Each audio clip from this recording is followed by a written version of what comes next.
Since 2011, American Giant has been making everyday clothing with extraordinary effort. Not in far-off factories, but right here in the USA. We obsess over fabrics, fit, and details, because if you're going to wear it every day, it should feel great and last for years. From the cut of a hoodie to the finishing of a seam, nothing is overlooked. Our supply chain is tight-knit and local, which means less crisscrossing the country and more care in every step. The result is durable clothing, t-shirts, hoodies, sweatpants, and denim that become part of your life season after season. This isn't fast fashion, it's clothing made with purpose by people who care as much about how it's made as how it fits. Get 20% off your first order with code STAPLE20 at American-Giant.com. That's 20% off your first order at American-Giant.com with code STAPLE20. Sit back and relax and get ready for another exclusive episode of the Online Marketing Secrets Podcast with Lopez. This episode is brought to you by ERC, Employee Retention Credit. They specialize in getting money back for your business. Receive up to $26,000 per employee. It only takes 10 minutes to see if you qualify. Go to my website at lopezlassane.com, and on the top of my website, click the tab that says Get Money Back, or click the link in the bio. So don't wait on this. And the best part about this, it's absolutely free. No fees up front. You have nothing to lose. So go to my website or click the link in the bio and get started today. Welcome to another episode coming at you from kingofcashflowwebsites.com. I'm your host, Lopez. So like and share this episode. So today I have a wonderful guest. She's a CEO and co-founder of 2XU, an outsourcing company that specializes in hiring, managing, and growing remote executive assistants for solopreneurs and small business owners. My special guest today is Leanne Lakaba. Welcome to the show. Thank you so much. Very happy to be here. Okay. So where are you from? From the Philippines. Halfway across the world, literally. Okay.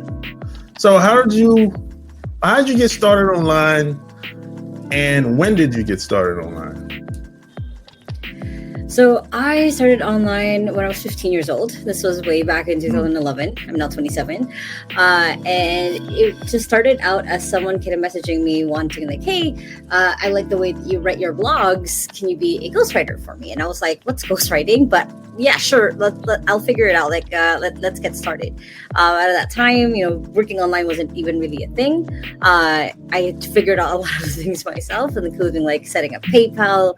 PayPal in the Philippines wasn't really that legal, or not really legal, but connected yet. It was hard to get a bank account. So there's all of these setup work basically to be able to start working online. But since then, I've gotten like multiple gigs. I did graphic work, video editing work, almost anything with content I had a hand in. And then when I was 18, I survived a traumatic, basically just category 5 typhoon where I almost died in my own home. So I'm like, you know what? I am going to run with it. I'm going to find my path instead of going through the what I would call the usual Asian route of becoming either a lawyer, doctor, or accountant. And I kind of chose pursuing this life. And then I published my own book, then started working full-time for a publishing company, which is the first time I had a full-time work, and fell in love with marketing, fell in love with building things and building assets. And now it got to the point where I became CEO of that company because I was like, sure, why not? I'll figure it as I go, as I usually do. And then at 23, I was like, okay, I want to start something from scratch. I want to start a business from scratch. I want to be able to provide jobs for Filipinos. So how do I do that? Okay, I build a business where people will hire Filipinos. So then 2XU came about as a service because we had a product called 2XU for how to hire virtual assistant course. Someone said, I like what you guys do. Can you just do this for me? I don't want to do it myself. And then that's kind of 3.5 years later of running 2XU, it's been it's been me doing the thing that I love doing, which is working with amazing people, working on a lot of marketing and content creation, and as well as being able to create those jobs for Filipinos. That's great. So how did you know to even come online? Because back in the day, I remember that if you told someone you were were doing anything online, basically they would say, "Yo, it's a scam." So how did you know? Well, I've always kind of semi-prided myself as being very much an early adopter, and around that time that I got my first job, my dad just bought me a laptop because I was going to start college soon. So I was like exploring everything online. I forgot how I got to Blogspot because that was my first blog. I forgot how I got onto it, but I think I was seeing someone else that was following. Facebook was just starting to rise. I had my Facebook account for less than a year at that point, and I kind of just started figuring things out. I kind of adopted and kind of saw, oh, this is how that works. Okay. And then researching how other people have figured it out, which is most of how I do things. Gotcha. So how'd you know you could, how'd you have the confidence to even start a company? Because most people kind of shy away. They say, oh, it's too much work. I don't know if I can do it. We hear all the excuses. So how did you even have the confidence that you could even do it? Well, at 23, I was following a ton of really good mentors, a lot of really amazing entrepreneurs, Gary Vaynerchuk being the main one that I remember inhaling his content. And one of the things he always says is, use your 20s as a way for you to test anything about yourself. So then your limits going forward in life. So that's basically what I did. I was like, okay, I've built so far a really good career working from home. What else can I do? And then at that point, I've already started 4 or 5 more businesses before that. I started a book lending service. I started now I can sell secondhand books, and I had a really successful book subscription box for a year. I had to stop it because I was traveling around so much that I couldn't send the boxes anymore. So before 2XU, I was already experimenting. I was already seeing will people be interested in this or interested in that? As kind of applying the skills that I've been learning working from home. Gotcha. So, so that's what made you go the VA route. I guess you kind of found your niche or your kind of like your comfort zone or whatever. Well, being a virtual assistant was kind of a good culmination of almost everything that I've been doing myself as an entrepreneur. Like virtual assistant was one of the jobs I never got into, but one of the things that when I was looking into it, it makes sense that people will start as a virtual assistant when they're working from home because it teaches you all of these skills. So for the agency, it was kind of the natural thing of I originally wanted to do content marketing agency. That was kind of the thing because I was already doing YouTube, was doing already a writer. And then my co-founder and I kind of went to okay, there's already a lot of people who are creating content agencies, but not a virtual assistant agency where they'll take care of the consulting part, of the strategy part. And I'm like, okay, so we can dive into this. And it became kind of where 2XU is now. So what is a VA? Just in case someone might be listening, what the heck is it? What the heck is a VA anyway? So what is a VA? So a virtual assistant primarily is someone the way that I like describing it is in the day-to-day of being an entrepreneur, there's always going to be things that are vital tasks, the things that you have to get done to move things forward in your business, and functional tasks. Things are more operational, more admin.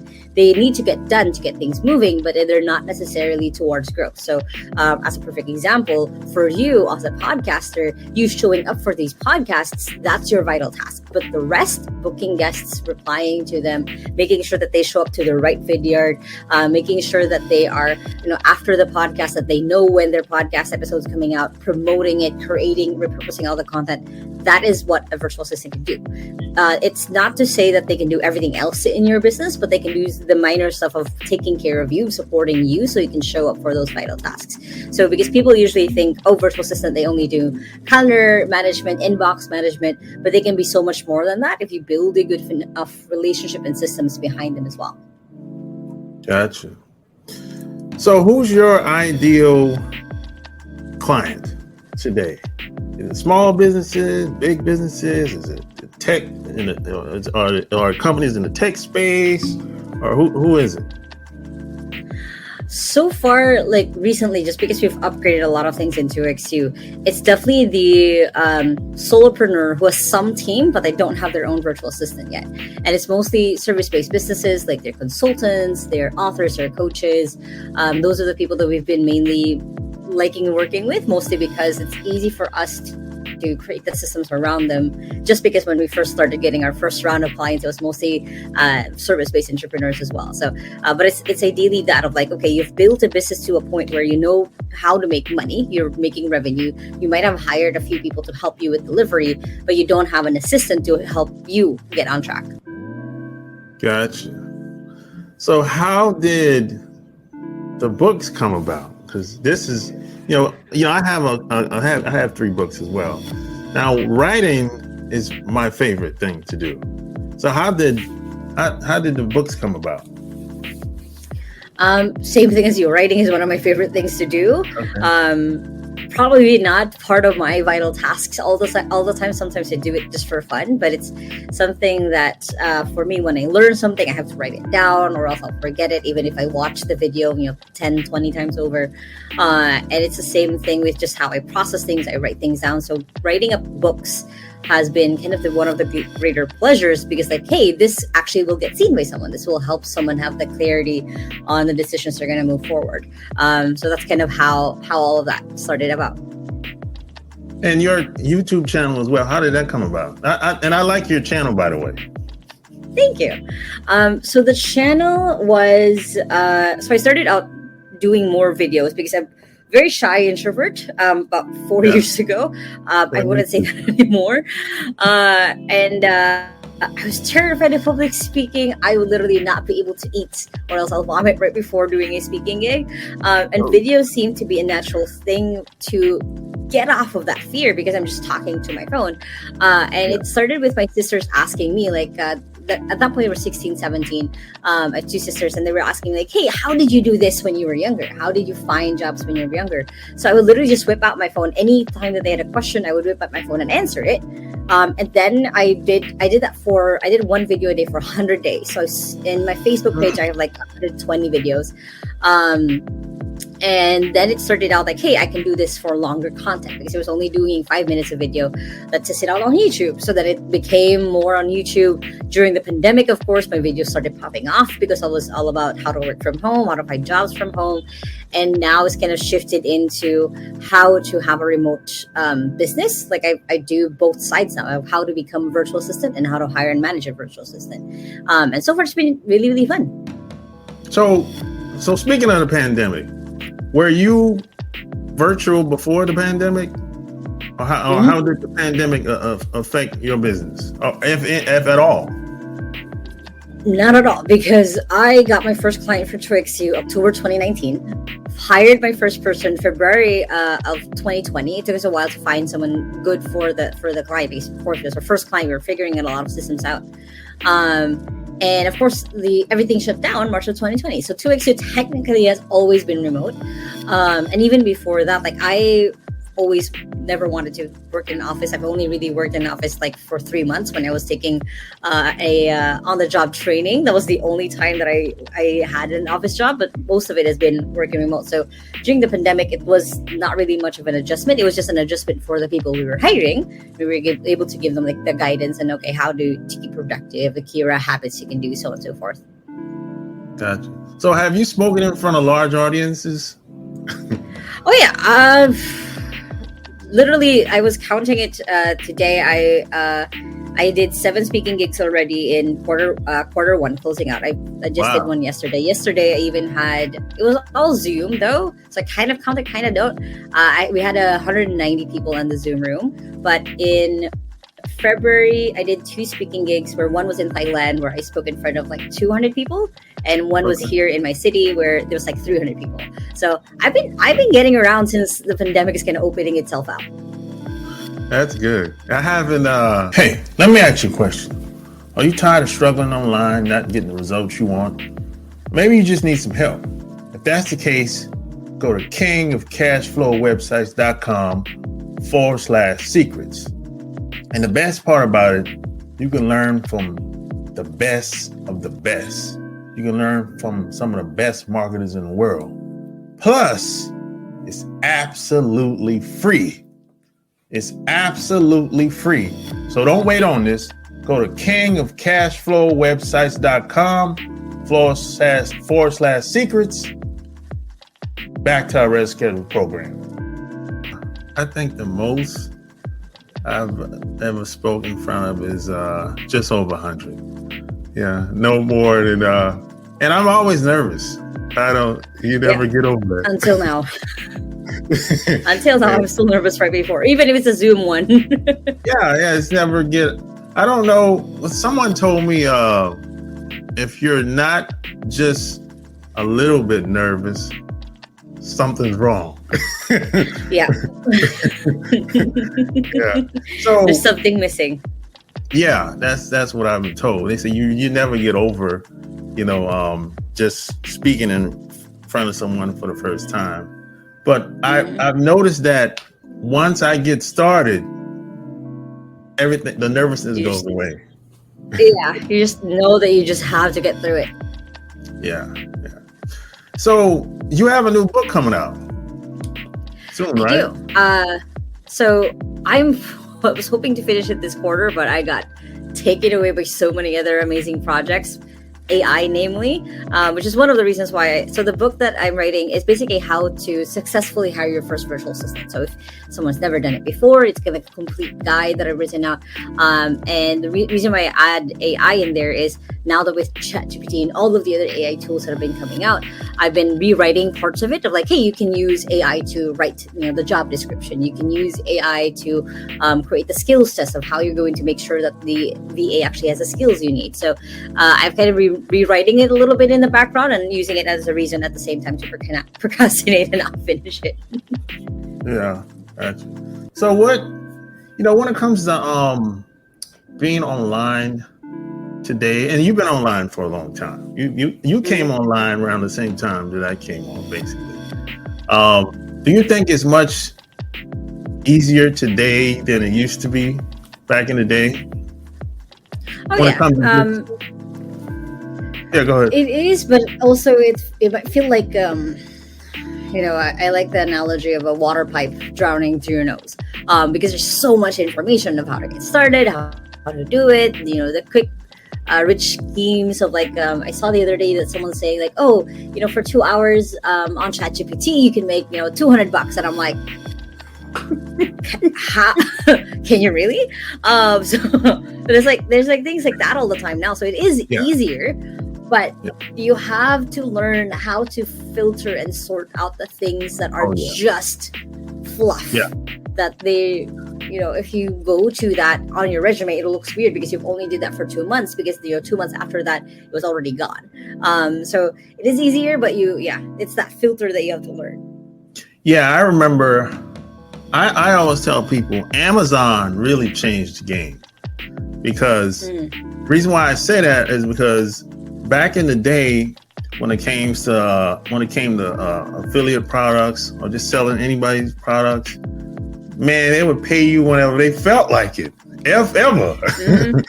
And then when Amazon came, Amazon basically changed the whole landscape of online.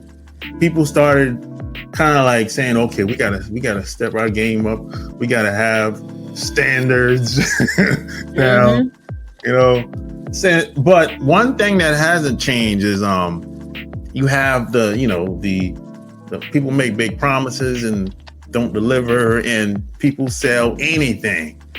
So like back in the day, people used to sell anything and people would buy, but you can't get away with a lot of that stuff today like you used to back then.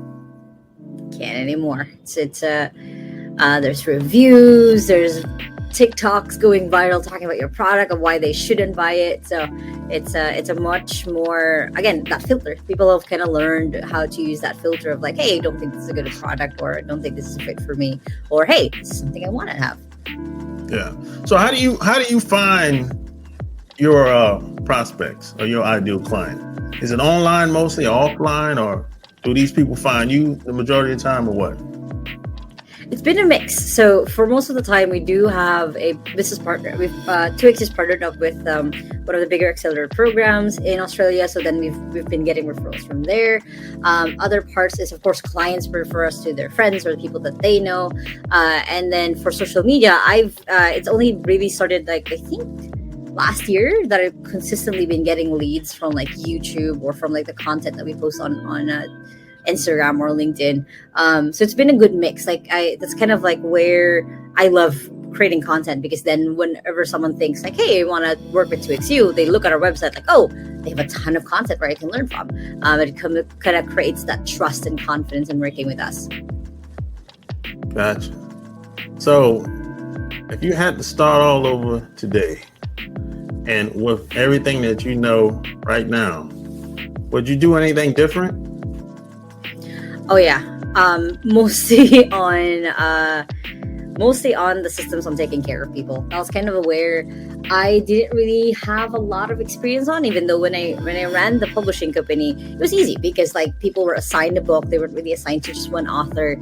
I could take care of them in that systematized way. But when with 2XU, was such a different landscape of having to take care of people's training, having to take care of people's, making sure that they're good, that they're not overloaded, that they're not being felt left alone. That was one of the things that, as I was kind of winging it for most of the first year and a half of growing 2XU, that I do like, shoot, I should have been able to do this and that. But of course, I didn't know what I didn't know. I didn't know that I had to take care of. I'll put up like policies and systems in place to make sure that people felt that there was something to fall back on if things didn't grow basically as they should be. So that'll be the biggest one is putting in the right systems to make sure people felt taken care of even as we started scaling. Gotcha. So this book is going to be focused more on marketing, right? It's the one that I'm writing now is mostly on how to hire and manage. The next one I'm focusing on is more of how to leverage basically your brand, and also like having your VA follow through with that. Like kind of 2Xing you, which is our company name, 2Xing you itself. So the first one is going to be just about the hiring and managing. The second one is about 2Xing you. Gotcha. So if people wanted to follow you and work with you, where would they go to? The best is just on my YouTube and also LinkedIn. Those are two main places that we post a ton of content on. And of course, our website has all of our blogs, and we're going to start putting on, also promoting the YouTube videos on there soon. We're upgrading everything else. So those will be the best places. There you have it. Like, share this episode. Tell me what you think below. Until next time, we're out. Peace.